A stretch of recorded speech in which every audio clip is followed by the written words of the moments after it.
ఢిల్లీకి జగ్గారెడ్డి సంగారెడ్డిలో రాహుల్ గాంధీ సభ సందర్భంగా ఎంత కష్టపడ్డానో వివరించేందుకేనని వెల్లడి. ఎమ్మెల్యే సీటు అడిగేది కాదంటూ వివరణ. తనది పడి అడిగే గుణం కాదని స్పష్టీకరణ. ఊహాగానాలతో కూడిన వార్తలు రాయొద్దని వినతి. ఎందుకు పోతుండు జగ్గారెడ్డి? నాకు ఎమ్మెల్సీ పదవి వద్దు అంటుండు. సంగారెడ్డిలో జరిగినటువంటి రాహుల్ గాంధీ సభకు నేను ఎంత కష్టపడ్డానో అది చెప్పడానికే పోతున్నా అన్నాడు.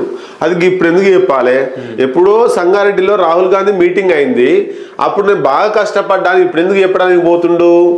పైగా నాకు ఎమ్మెల్సీ పదవి ఎందుకు వద్దు అంటుండు అంటే ఆయనకు ఎమ్మెల్సీ పదవి కావాలని ఉంది, ఎమ్మెల్సీ అయిన తర్వాత మంత్రి కావాలని ఉంది. ఎందుకు? తెలంగాణలో బీఆర్ఎస్ పార్టీ అధికారంలో ఉన్నప్పుడు ఈయన కాంగ్రెస్ నుంచి ఎమ్మెల్యే గెలిచిండు. మరి ఇప్పుడు కాంగ్రెస్ అధికారంలో లేదు, అధికారంలో ఉంది, ఎమ్మెల్యే ఓడిపోయాడు.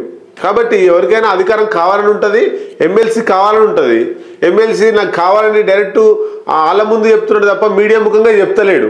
కాబట్టి ఢిల్లీకి ఎప్పుడో జరిగినటువంటి కాంగ్రెస్ పార్టీ మీటింగ్ నేను గొప్ప చేసినా, అప్పుడు అది చేసినా ఇది చేసినా అని చెప్పడానికి ఇప్పుడు ఎవరు ఆ టైం కూడా రాహుల్ గాంధీ ఎప్పుడో జరిగేది.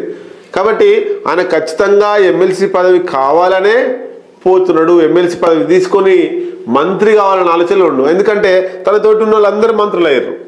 పొన్నం ప్రభాకర్ కావచ్చు, లేకపోతే ఈ పొంగులేటి శ్రీనివాసరెడ్డి కావచ్చు, జూపల్లి కృష్ణారావు కావచ్చు, ఈయనతో ఎమ్మెల్యే చేసిన వాళ్ళు అంతా. అంటే పొంగులేటి శ్రీనివాసరెడ్డి ఎమ్మెల్యే ఏం చేయలేదు కానీ మిగతా వాళ్ళంతా. కాబట్టి తన సహచరులంతా ఎమ్మెల్యేలు అయ్యారు, మంత్రులు అయ్యారు. నాకేం లేదు, నాకు గతి లేదు, ఏం లేదు అని చెప్పేసి ఆయన పోయి పర్సనల్గా రాహుల్ గాంధీనో సోనియా గాంధీనో ఇంకోనో కలిసి ఖర్గేనో రిక్వెస్ట్ చేసి ఏమన్నా ఇస్తారా అనేటువంటి తెలుసుకున్నందుకు పోతుండు ఢిల్లీకి. మరి ఎవరిని కూడా తీసుకుపోతలేడు. ఏమైనా లీక్ అవుతుందా మరి ఏమైనా సంగతి తెలియదు. కాబట్టి జగ్గారెడ్డి పక్కాగా ఎమ్మెల్సీ సీట్ కోసమే ఢిల్లీకి పోతున్నాడు.